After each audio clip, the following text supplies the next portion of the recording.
faking, looking deep downfield, trying to end the game, and he does!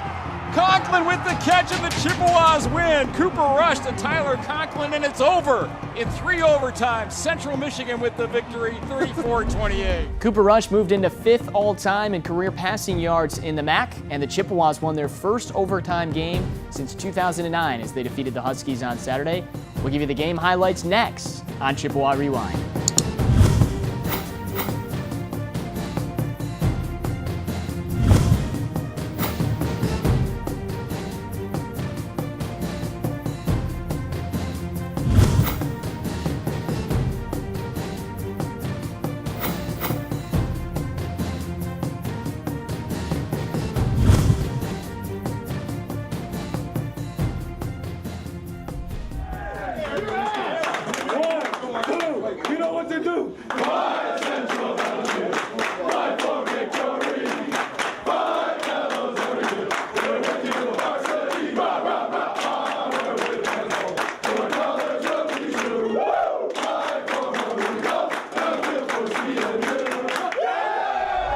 What a finish on Saturday as Central Michigan defeats NIU for the 3rd straight time. I'm Adam Jackson. This is your head coach, Coach Bonamego.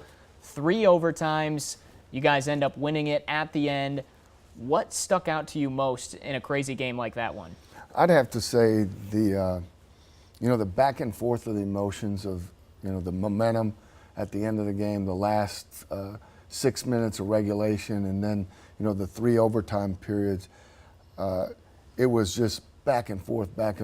And I think the thing that stuck out to me the most and what I'm most proud of is how our team just hung in there and kept playing and really made some key plays down the stretch when our backs were against the wall and we had to have them.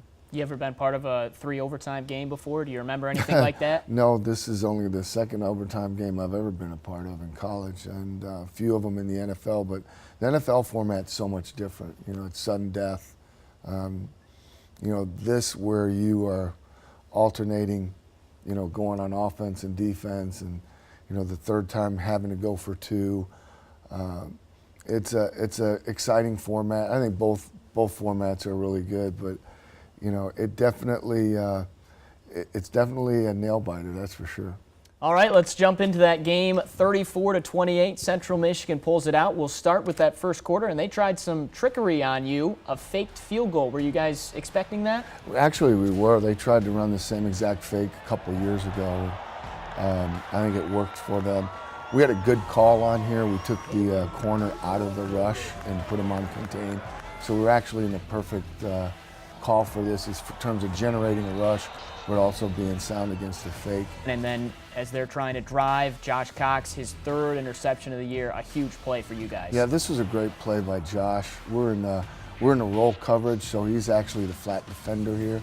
So he's able to kind of bait the quarterback into that throw. He's got deep help over the top from the safety, so he doesn't have to play behind that sail route, and he's able to jump up on that and make the interception and set up a score for us. And again, another great turnover by our defense and a great play by Josh.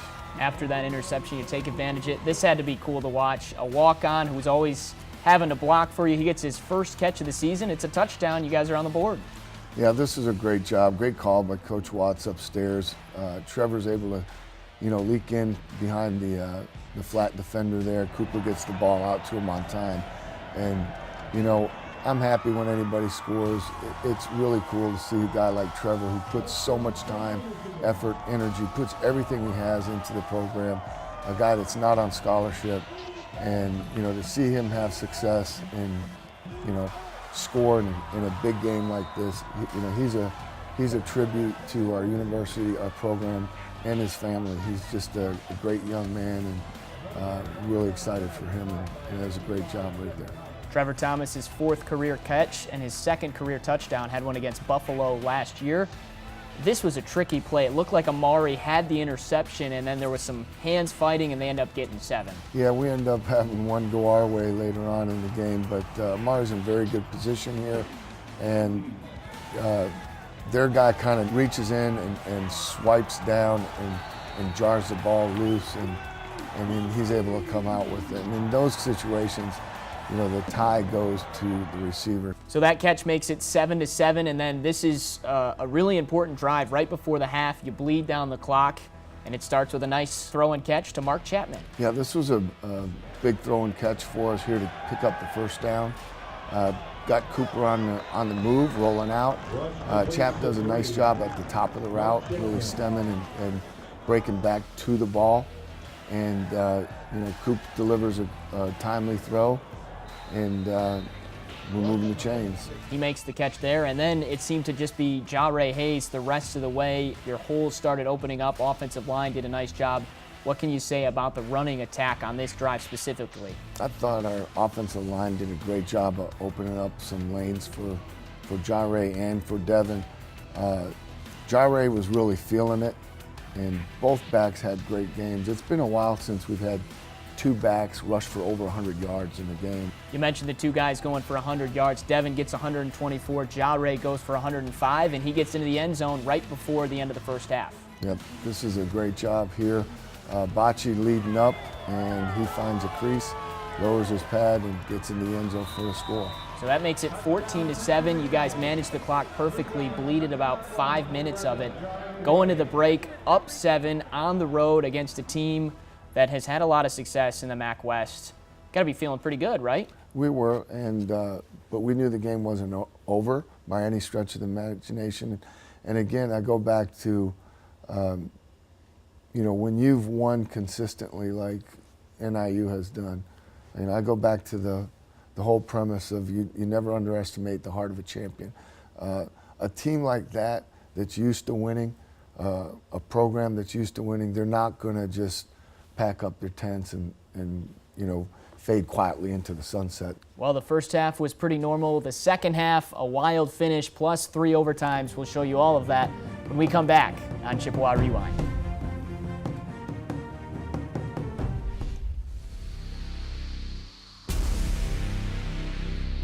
The game is bigger than quick hands, breakaways, or finger rolls. It's bigger than layouts, sellouts, and shooting the lights out. It's bigger than cannons, bells, and wagon wheels in any stadium, field, or score. Because when you play the game for the integrity of the sport, with character, honor, and heart, the game is bigger than just a game. It's a foundation for life.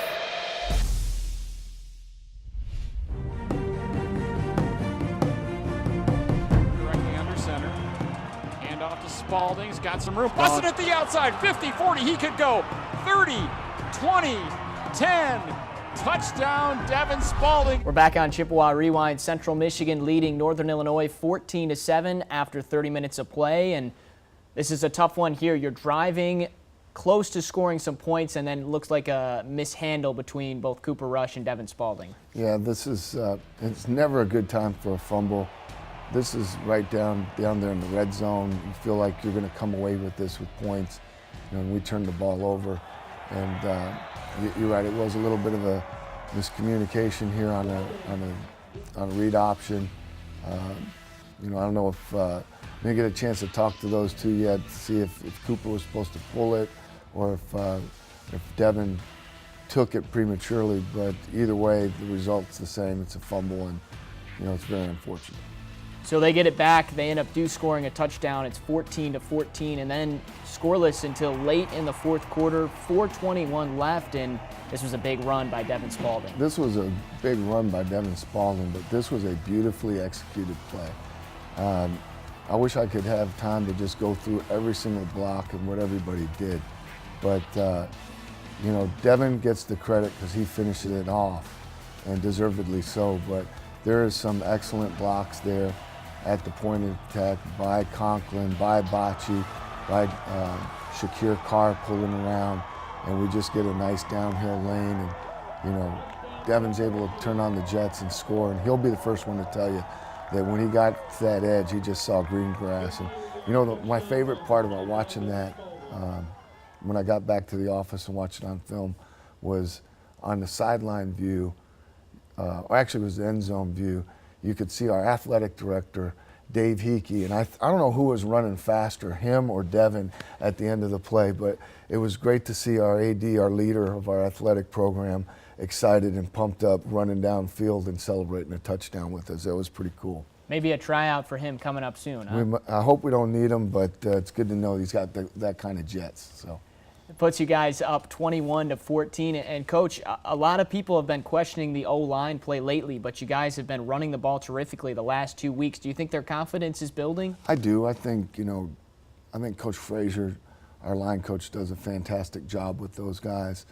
Those guys are getting to the point now where they've played a lot of football. Last year they were young. And, there's going to be ebb and flow during a game. There's going to be ebb and flow during a season. There's going to be times where, you get in a rut and you're just not, things aren't clicking. And, you just got to weather the storm sometimes on those things and realize that you're not that far away. Looked like you guys might finish it out 21-14, but give NIU credit. Kind of a crazy play here on a long touchdown run. Yeah, this was crazy. I mean, it looked to me from the sideline like the runner was down. And, we didn't really get a good review of it. I think it was reviewed. I think his helmet touched. It's just an odd play. You think, most of the defensive guys thought that the ball was down, but there was no whistle. You could see a lot of guys stop. And then, to his credit, he alertly gets up and finishes and gets in the end zone. So, a bizarre play, not much you can do about it at that point. You just got to keep playing. Yeah, a deflating play and an opportunity for potentially you guys to get down, but you didn't. You come right back down the field, you drive, set up a 33-yard field goal with about 15 seconds left, and just didn't go through the uprights. Yeah, we get a bad snap. The hold is affected now, and Brian doesn't get a good look at it. He still manages to kick it straight, but the snap was low. Mark had to trap it, and again, it's a game of inches. It's a game of execution. You can never take anything for granted, and we just got to keep playing. 21-21, we do keep playing on into overtime. You guys win the toss, play defense first, and Nathan Ricketts' interceptions have been just happening all the time. He gets another one. Yeah, this is a great job. An alert play. They're trying to get us on a cross-country route. Nathan sniffs it out. He's able to get underneath the receiver and really makes a great diving catch to come up with the interception. Kudos to him. It's a great job all the way around. Great play, and we're back in business. Second interception of the year for Nathan Ricketts. That's now 10 for you guys. It leads the conference. That's 10th in the nation. You guys have been all over the football defensively. Yeah, I mean, we just got to keep playing. And, the ball's found us. We've made some good plays. And, I always think about the ones that we didn't get. There's been a couple out there that we haven't made. So we're never satisfied. We just keep working. And, we pride ourselves on our effort and being opportunistic. And I think when you have that attitude where you're running to the ball and you're breaking on balls and you're pressuring the quarterback, and you're going to get opportunities to make plays like that one. Well, as your defense did many times in this game, they put your offense in a great spot. You can win it with a field goal in overtime. Just doesn't go through again. Yeah, they iced them with a timeout. I think, Brian might have still been thinking about the last one. And this time we do get a good snap and hold. And, I think he just yanked this one, probably trying a little bit too hard.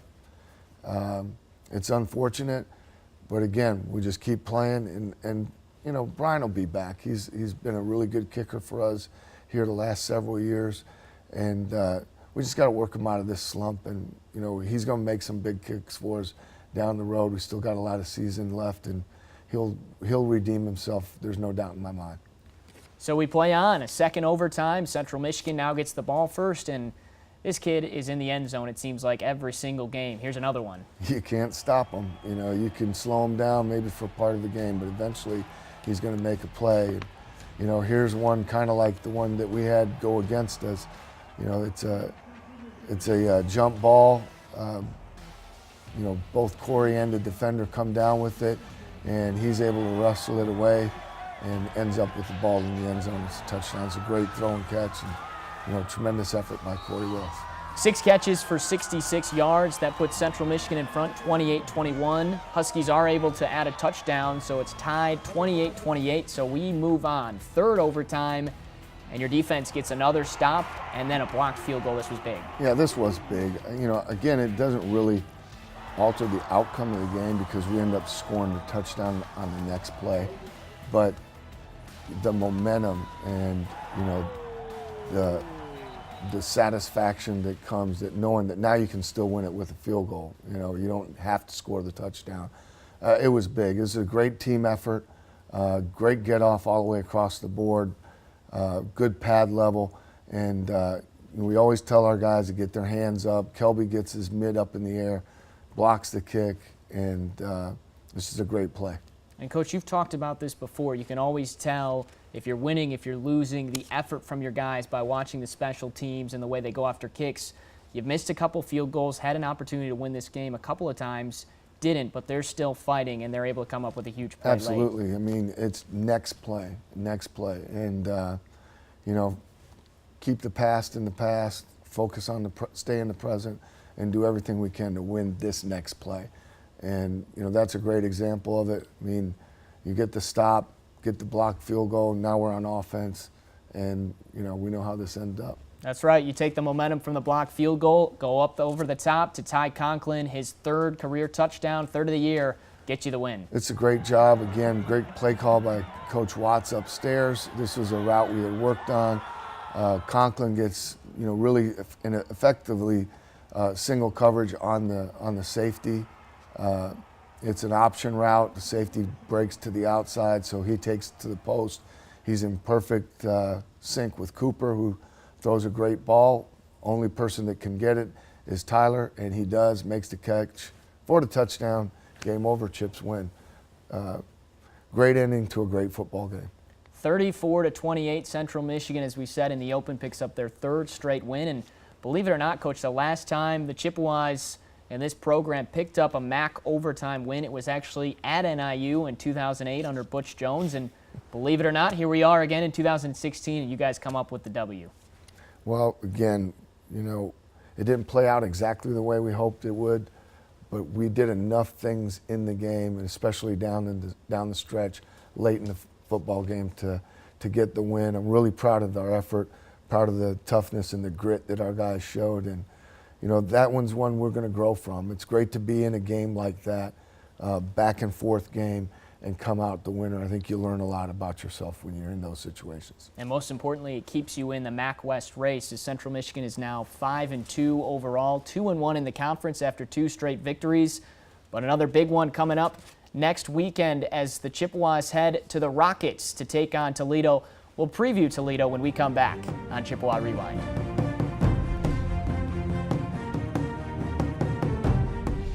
CMU fans, experience Central Michigan University and all there is to do on campus by visiting Ticket Central, your one-stop shop for all your favorite CMU events. Ticket Central's staff is ready to greet you with a smile and assist you with all your ticketing needs. Whether it be for athletic events, plays, concerts, and much more, we've got you covered. For further information, you can visit the atrium of the Event Center Monday through Friday from 8 a.m. to 5 p.m., or give us a call at 888-347-3872. At Ticket Central, we're here to help get you wherever you want to go. Chippewas now 5-2 after the win against NIU, and now it's time to face another MAC West foe in Toledo, another good team and another road game. Tough opponent coming up, Coach. You know, they're all tough when you get this time of year, especially if you're in contention like we are.